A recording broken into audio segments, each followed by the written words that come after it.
Hello, everybody, and welcome back to Base Paths and Brewskis. Today's episode 18. We're kind of back to our normal, your normal episode of a series recap against Boston. Obviously, it was super fun to watch the series in Fenway. A lot of cool storylines coming from that we'll kind of dive into as we go. So yeah, let's get into the beer of the pod, which is quite opposite of a beer. It's actually quite good for you. Isoline, whey protein powder. It's I think it's white chocolate peanut butter flavored from Frontline. It's pretty good. It's what I've been going with, I think, 2 times in a row of grabbing my protein now. So give it a big gulp. That's pretty good. That's pretty good. All right, we'll jump into our player spotlight. Kind of a new little wrinkle we're gonna add into the podcast. Sorry, my dog just tried to take my other string cheese. And today it'll be Bryce Trang. So if you're not watching on YouTube, we'll try our best to kind of sum up what's on the screen here because there's a lot of information. If you want, go check out his Baseball Savant, and that will show a lot of what's on the screen currently, along with just his stats for the season compared to last year. So, Dom, I wanted to ask you, out of all this information on the screen, what are the 3 biggest things that kind of jump out to you? Probably, I mean, obviously, you got to look at his on base percentage and average jump from year to year. But looking at it, he's not afraid to go opposite field. In fact, it seems to be where a lot of his hits end up being, are those little kind of throw the bat out there singles to left field, singles and doubles using his speed. Probably, let's see here. I got to read all this shit down in the corner. Yeah, sorry, I didn't include the statistic that the numbers represent, but I think it's obviously the slash line is average, on base, slug, and then OPS. The last number is the OPS plus. To me, that's a big one because that's just kind of showing it accounts for the stadium you play in, along with the how the league is hitting as well. And a 100 on the dot is a league average hitter. So Bryce Trang's currently at 126 OPS plus, which is incredibly impressive. Like he went from being almost a player you can't even put in your lineup at the 60 OPS plus. Now he's accompanying that 92nd percentile range with a 126 OPS plus, and I think that's kind of part of the quantum leap that we were hearing about in spring training. So to me, that was one of the bigger things that stuck out in terms of metric stats, if that's what you want to call it. Mm-hmm. Yeah. Yeah, but otherwise, kind of like you said, the slap hitting kind of style that he takes, a lot of doubles from that with how they shift against him. He tends to beat the shift a lot of times with his opposite field hitting, not even hitting for as much power. If you look at his Savant, he's a 1 percentile in base bat speed. So obviously he's not swinging super hard, but he's putting the bat on the baseball, and it does good things when you do that. Even if you're not barreling it up or having quote unquote hard hits, he's definitely had that it shows up the same in your OPS if it's a hard hit double to the wall, or if it's blooped down the left field line and he just hustles it out, kind of like we've probably seen more with him. But obviously the base running and fielding is still terrific, and just kind of wanted to give him his props going into this series, which, spoiler alert, he once again had some big moments. So let's jump into game 1 here. 7-2 win for the Brewers. That was the Friday night game. Overall, just kind of dominating. I liked what the Brewers did with starting out with Koenig as the opener. They did that on Saturday as well. Facing off against Cutter Crawford, one of the hotter pitchers in the league right now, absolutely shelled him. I mean, 6 runs. He only went 4 1/3. He's been, a stud this year. And obviously William Contreras is a big part of that. You sent me the Snapchat. You Snapchatted me, and we saw him break the popcorn. And I mean, that was I saw the highlight after. I wasn't able to tune in quite yet when that happened, but I ended up watching the replay up to that point, and man, that was impressive. Why don't you tell me a little more about your reaction when that happened? I mean, it it almost happened way too fast to have a valid reaction. Like as soon as the ball came off his bat, it was like, oh shit, that's into Fenway. And then all of a sudden you just see Yep. this explosion of popcorn from the top of the Fenway, from the top of the Green Monster. I don't know how much. It looked like there was almost no vertical drop on that ball. He hit it so hard, like it was just a Yeah. straight line drive out of the stadium. Yeah, and And I mean that's pretty impressive. Like just how hard he consistently hits the ball, and that's showing up his 950 OPS. I mean, you don't just like stumble into a 950 OPS. Like that's nothing to bat an eye at. I mean, he's like I want to say the last graphic I've seen, he was like third in MVP, odds or whatever, in the top five at least, behind like Betts and Otani, but. I mean, how about William Contreras, man? I mean, I know he had a bit of a defensive mishap. I think a pass ball in game one, but obviously, if you're swinging like that, I mean, he's kind of making up for an entire offense just in himself. And what a game from him. But also, let's kind of flip it to the pitching side. I think it's obvious to look at the hitting and see murder's row of William Contreras, Christian Yelich, Willie Adames just absolutely massacring Boston. I think, obviously looking at the box score here, over half the team's hits was them. Um, half the RBIs is them. So obviously a lot of run producing there. But what about this pitching staff? What did you think of having Koenig open up on Friday? And then he also did it Saturday. How are you feeling about that strategy with starting with the lefty facing, 2 to 4 to 5 hitters and then letting Bryce Wilson come in and he played pretty good. He pitched very well, 7 strikeouts, not always his big game is Kang people, but he really yeah, pitched well. yeah, no, it was definitely surprising seeing Koenig come out to the mound to start the game, but both Friday and Saturday worked exactly how I'm guessing they intended it to go. As he went almost a full inning on Friday, but then he went an inning and a third on Saturday, and he did his job against the lefties in the Red Sox lineup. So I'm intrigued with that going forward. If they stick to that, maybe against some of these top heavy lefty squads, or if they maybe implement something of the same with righties. You know, Yeah. Yeah, I think that definitely could be, a similar thing of starting out, have Bryce Wilson go out and throw 2 to 3 innings one time around the order, and then whatever other lefty you have throwing, once a DL Hall comes back and is able to do something like that, that could definitely help him, and relieve some of the pressure of being the starter and being expected to go 2 times around the order. So yeah, I liked that approach, but also, I think another guy just tearing it up, Brian Hudson after this game, obviously a little uh, foresight was the Cubs game today that we got to see, which obviously we won't discuss too much today, but he pitched good as well in that game. I mean, he looks like a stud and he looks scary he on the mound. does. He's this huge lefty, a lot of flailing limbs. Like, I don't know, Yeah, I like mean, I don't. I he think that'd be tough. You were a lefty hitter too. So what's that like when you have a lefty who's got the length like that, comes across the body and is throwing that way? How is that as a lefty hitter seeing something like that? I mean, something like that. It seems like it almost you don't get to see the ball until he's already down the mound. And then I can only imagine trying to face something like that as a lefty. It's almost coming from behind you and then trying to time that up and swing at a good pitch. But then he's got that sweeper that just kind of disappears. You almost have no chance as a lefty. And for righties, it's probably just as hard. I mean, by the time you can see that ball out of his hand, the way he comes around, he's already down the mound, and he's got the advantage on like the hitter's reaction time. So Yeah, yeah, and it shows with his strikeout numbers. I feel like every time he comes into pitch, he strikes out at least two.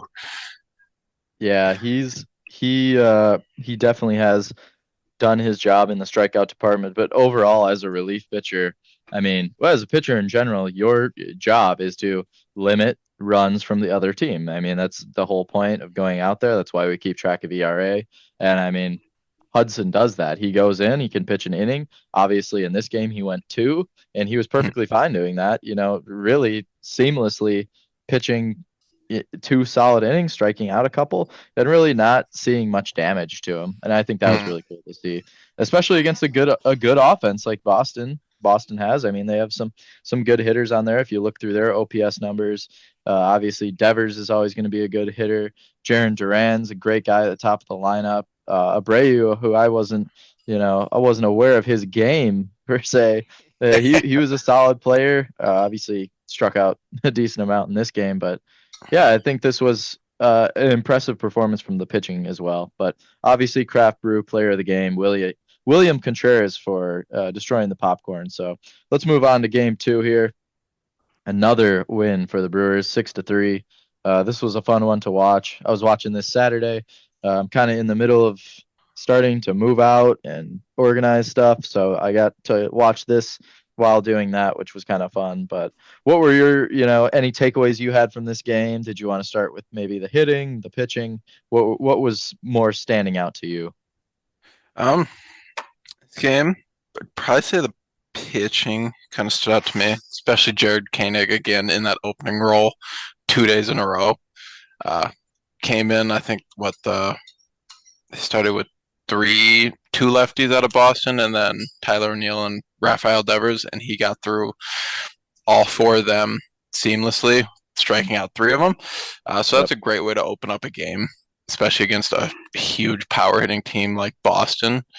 Um, and then Colin Rea had a typical outing for himself, going 5 2/3. Gave up a couple hits, a couple runs, but limited the damage he gave up, and that kept us in the game until the bats could, back him up. So I'd like to give the props to the pitching staff in this one, and then Hobie Builder came in through a good inning and 2/3 before he got into some trouble, and Trevor McGill had to come in and clean it up. So overall, the pitching staff I think really stood out to me in this game.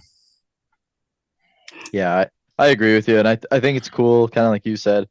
Milner got into a bit of trouble, and then we have a guy like Trevor McGill, who honestly was himself probably not expecting to have 8 saves, before June. Probably was not expecting to be that high leverage closing type guy, and he stepped into the role, and he's looked very professional doing it. Good run prevention again, kind of like I said. He came in, uh, you know, struck out the batter to end the game. Great job from him. And flipping it over to the offense now a little bit. I wanted to talk about the craft brew player of the game for this game, which was Joey Ortiz. And the thing for me with Joey Ortiz, just kind of since he's been on this hot streak, I don't know, it's been a couple of weeks now, really, where he's just been tearing it up. He's hitting the ball hard, lots of home runs. And to me, it just seems like he is kind of a rally magnet. Like Mm-hmm. whenever a rally is either starting or really getting going and there's base runners, he seems to just be in the middle of it, knocking guys in, getting on base, and he did that in this game.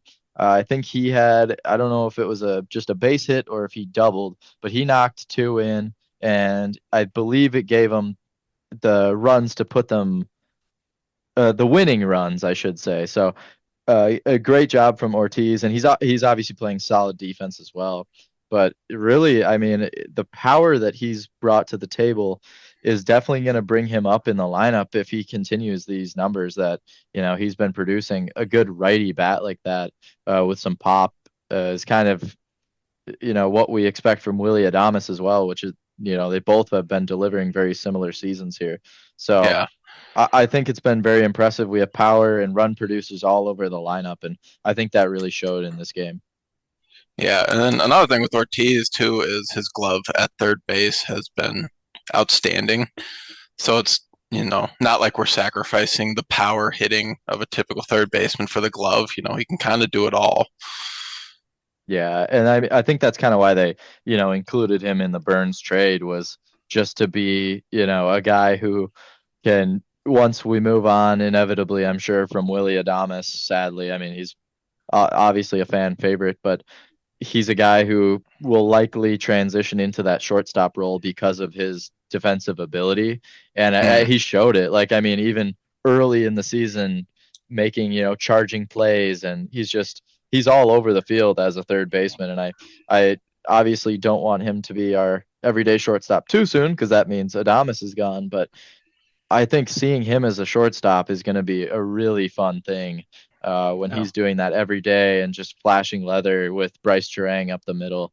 I mean that'll fucking put some lead in your pencil. I mean that that's pretty good stuff right there. That'll pitch a tent if you're a Brewers fan. So yeah, I like that. And I know you had also kind of texted me as well saying Gary Sanchez is kind of growing on you here a little bit, and I agree with you, man. What about Gary? What are you thinking with Gary?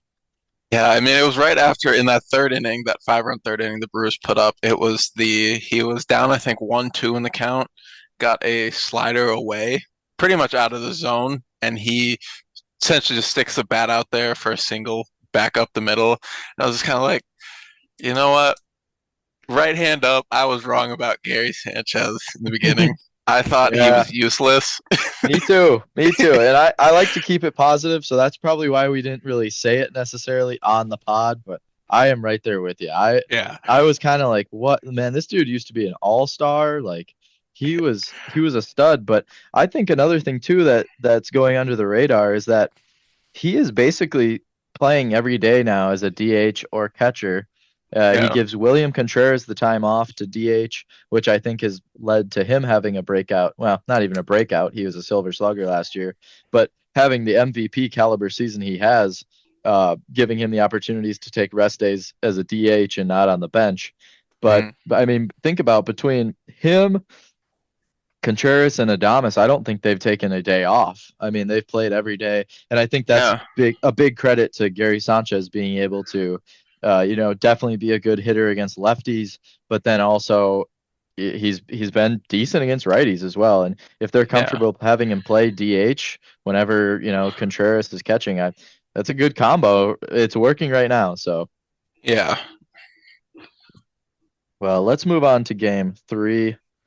Sadly, the 2-1 loss. This one was a little tougher. Just real, just kind of a pitching duel. Not a lot going on. Mhm. Tobias Myers, I've liked him pitching, and I think during the game there was some pitch. It was if I'm remembering correctly, it was kind of a weird strike zone. It seemed like it was expanded in the second inning, I believe, and I don't know. It was a little off to me, but he's been decent in his starts. Not like Robert Gasser, in my opinion. He's been lights out. I mean, we saw that Yeah, again today, which again we won't get too much into today's game, but um, Tobias Myers, I think that's a young pitcher. That's what's going to happen. But my player of the game was I don't know if it's Inoli Paredes, and I think the last time he pitched in the bigs was like 2021 for Houston, I believe. And just listening to the broadcast, a big reason why he wanted to come to the Brewers and decided to sign with us was because of the winning culture that we have. We're a team that is constantly competing for a division, constantly trying to make pushes in the playoffs. So obviously a great pickup in him, and he was called up. He was tearing it up in AAA. Came up 2 innings, struck out 4 guys, and I mean I had no clue who the guy was, to be completely honest. And then you know he definitely won me over really quick. So what did you notice in his pitching performance and just kind of the pitching staff and all? I mean, it sucks to see a loss when you only give up 2 runs. yeah. I mean, not a bad game from the pitching staff at all. It's just 2 runs. Giving up 2 runs over their entire course of 9 innings is never a bad thing. Just when the bats aren't hot, it sucks that it ends up in a loss. Um, Tobias Myers was pretty good for most of his outing. I feels almost feels like he had a bit of a short leash, and he has had a bit of a short leash all season. When Right. it feels like maybe he could have gone a bit longer. I don't know if Pat's just trying to keep him in check, make sure he doesn't get out of hand, give up a big number. But it feels like he's always got a little bit more in the tank when they end up taking him out. Um, yeah, I mean, that it was a good outing by everybody, pretty much. It just sucks that it ended up in a loss. Yeah, and I kind of like what you said about Myers. I mean, it's definitely as a pitcher, probably I wasn't really a pitcher myself, so I can't speak from experience, but it's definitely probably a lot easier going out your next outing knowing, you didn't give up some big crooked number in your last start. Yeah, you know you had some more in the tank. That probably gives you a little more, fuel to the fire to go out and be excited and pumped up for your next start. So I'm excited to see him pitch more. I believe in the dude, and I think he's going to be a potential young guy to be in our rotation for a while. But moving on to the offense, which really kind of quieted down this game, almost highlighted by Gary Sanchez as he led the team in hits that game. But I mean, really, just not much impressive from the team. Obviously, William Contreras is going to be hitting balls hard as well. Pause. Uh, Bryce Terang getting on base. It's kind of his mo the whole season. I like him in the leadoff spot just because of the speed and because of just how he's been hitting the ball, the way he approaches at the plate. Um, Yeah, but I think another kind of last thing I wanted to throw in, and obviously feel free to add on at the end whatever you have left. But it was cool seeing Sal Frelick, kind of his homecoming. That was pretty cool in my opinion. His family in the stands for I believe all three games, family and friends. He's from the Boston area, so that was really cool to see for me. But anything else you wanted to add, just kind of to sum up either this game or the entire series as a whole? yeah, it was just a fun series to watch. It was nice to see that the bats kind of woken up after that Marlins series last week. Those first two Yeah. games of this weekend, putting up a 7 and a 6. Um, and then you can't win them all, and it's is what it is with the Sunday game losing 2-1. But overall, I think a good series. A lot of good things came out of it. A lot of good pitching performances. A lot of good hitting performances. Overall, I think there's more positive than negatives, and we'll always take a series win, especially against an AL opponent Oh that yeah. is of the talent level of Boston. Yeah, and the payroll. I mean, Yeah, when you're beating like these high payroll, big market teams, it's always fun to see. But any a little closing remark from me on this game. It was cool seeing Oliver Dunn. I believe he went opposite field in his one hit, and he scored the lone run of the game. So I know that was a big thing for him as he was down in the minors, really trying to work on not pulling the ball as much because yeah, his last couple games. In his original stint up in the big leagues, it seemed like pitchers were pitching him outside a lot, and he just didn't know what to do with it. A lot of rollovers, a lot of strikeouts. So yeah, it was good seeing that. And then obviously this is all being done without Reese Hoskins, which I think should be noted as well. He's one of our best right-handed power bats. So we're missing a big part of the team there. And last thing I wanted to throw in is Chris Martin from Boston is a bitch. So pussy. yeah, It's he was straight acting like a pussy. whole bit. I wanted what's his name? Who's our first base coach? Quentin Berry. Yeah, Quentin He Berry should should have have smacked jawed the his shit out of ass. him. Yeah. What Did you was see the he? video? The video afterwards, he got an interview, and it was essentially like, "Oh, I don't like bunting. Don't think do they not think they could get a hit or whatever?" And it was like they got plenty of hits the past two games against you guys. Yeah. That's not the issue.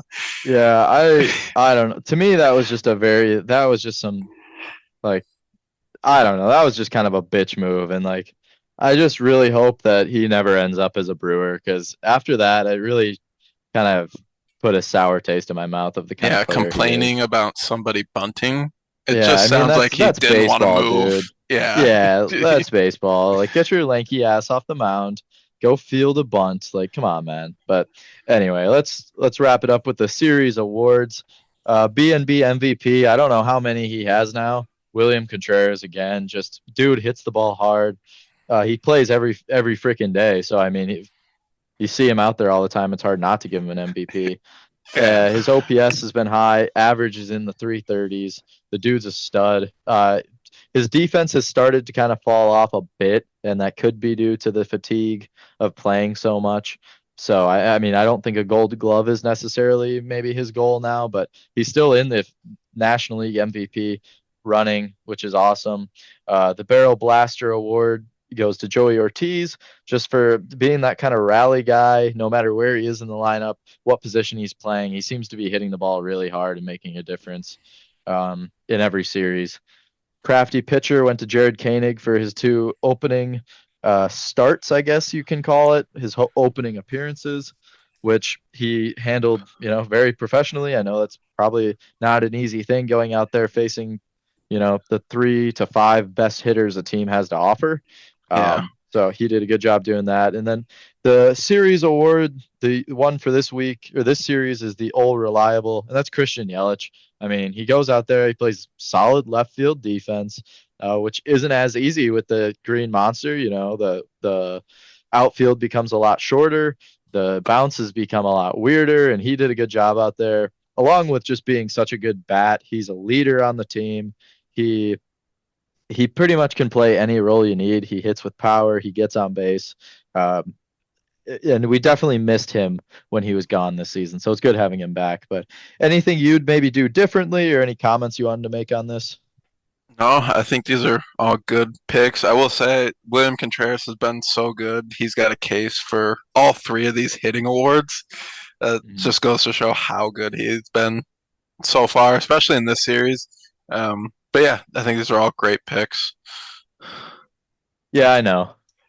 We got to give the rest of the guys a chance. Yeah, yeah, I know. I'm starting to kind of feel bad for people not named William Contreras because I mean, like Willie Adames has had a great season so far. Joey Ortiz obviously got an award here, and then other guys just play their roles so well. Like Blake Perkins has exceeded expectations to say the least. Mhm. Um, with Gary Sanchez starting to kind of break through a bit and maybe find his place on the team. So yeah, it's tough to give out awards to one person. I wish I could kind of include whole groups. Well, I can because I make the rules, so whatever. Yeah. I maybe next time we'll have the whole team as the MVP. But that being said, the B&B trivia. Dominic Backus from B&B Podcast has a favorite team in the American League. Who is this squad? Is it A, the Yankees, B, the White Sox, C, the Twins, or D, the Red Sox? Got any guesses? Uh, I'm gonna guess the Red Sox. And I'm going to give everyone listening a chance to guess again. A, Yankees, B, White Sox, C, Twins, or D, Red Sox. And the answer is D, the Red Sox. That is my second favorite team in the MLB and my favorite American League team. So it was kind of cool getting to see both teams. I'm a big fan. I was always a huge fan of Jacoby Ellsbury. I don't know if you remember him. Um, he Yeah, was like one of my favorite players. Dude was a demon in center field. he Um, was the original center fielder archetype. Yeah, dude. I mean, Fast leadoff hitter. yep. And then like he kind of started hitting with power too. Like he had an almost MVP season. Like I don't know, he was a stud. But then he ended up going to the Yankees, kind of sold out and kind of fizzled out after that. But anyway, the dude was cool. That's kind of got me on them. And Big Poppy. I don't know how you wouldn't like him. Dustin Pedroia, just to name a couple guys that were my favorites growing up. Yeah. But yeah. So yeah, do you have a second favorite team or a favorite American League team that you'd list? Any of the teams on this list? I don't know. I don't think I really have a second favorite team. I guess I don't mind. You seem like a big like Wander Franco fan. Oh, that's messed. I'll say the Mariners. I like seeing the Mariners do well.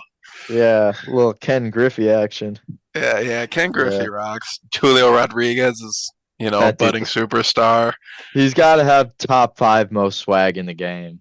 Does he's Dude got is so much swag. dripped out every game. But yeah, anyway, that'll lead to up next. We have the Brewers facing the Cubs. The game one was today. We're recording on Monday of Memorial Day weekend. Great having the day off. It was fun. And then I have the standings up in the top left corner if you're watching the video. If you're listening, the Brewers are in first place at 30 and 22. The Cubs are 3.5 games back coming into the series at 27 and 26. Spoiler alert, they are now one more game back. The St. Louis Cardinals are 4.5 games back at 25 and 26. Pirates 25 and 29, 6 games back, and the Reds bottom out the division at 23 and 30. I think some things to note as well. Brewers 500 in their last 10 games. The Cardinals are 8-2 in their last 10, and the Cubs are 3-7, and they just dropped another one to us today. But yeah, I mean, Cardinals are kind of heating up, so once they get above 500, I might start getting a little worried about them. But if we can keep this, 4 to 5 game lead over the division, I'm feeling pretty good. So that being said, the B&B beer request, if you have any beers you've been dying to try, you have a go-to beer that I need to try, comment or reach out on any of the socials listed below with what I should drink next. Also, I'm down really to try any other drinks. Um, I have a potential secret one coming up in the making here. I might go grab one this week. May not be alcohol related, but it may be THC related. So we'll see what that's about. Uh, we'll figure that out later. That's for a different day. Maybe it depends on how the Cubs series goes, but I'll take one more sip of this protein shake, finish it off. And with that being said, the drink is done. The podcast is also done. Thank you guys for listening and have a good one.